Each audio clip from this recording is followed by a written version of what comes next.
You can't be trad pub and self pub. I've written 10 novels and I only have one published because I believed that lie for a long time. I don't even know where that lie came from, but there was this fear, a deep-seated fear within me that if I ever chose to self-pub, I would never be accepted into trad pub. And so for me, that also meant that if I said yes to small pub, then I would never be accepted in big five.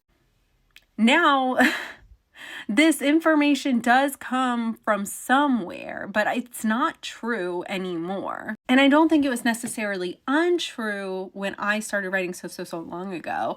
I think it was just not common to be both. The people who were doing both were just very few and far between, and they just had something about them that worked, and you just don't know if you're gonna be that person. Whatever, you can be that person.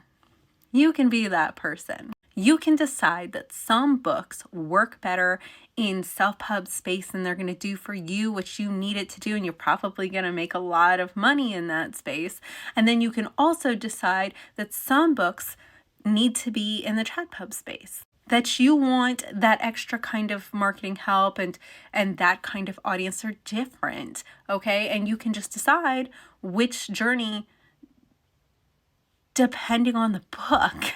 So I started out in a small pub space because one day I decided, like, fuck it, I can be like really fudging successful and promote the heck out of this book because I got that kind of talent and drive, right? And my next book is coming out with a bigger pub than that publisher. But I also left that first small pub and republish that book myself because there was no point in not. And I have plans for a whole trilogy that is going to be independently self-published.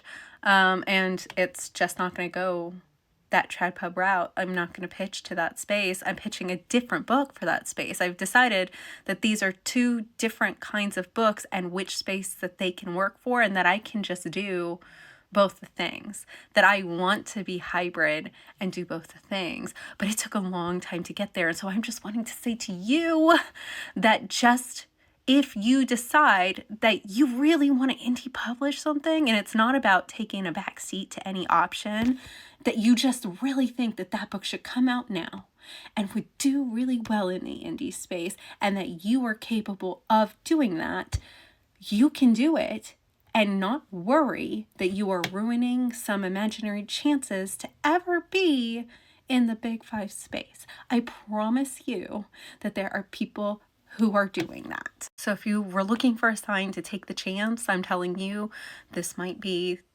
the take the chance moment.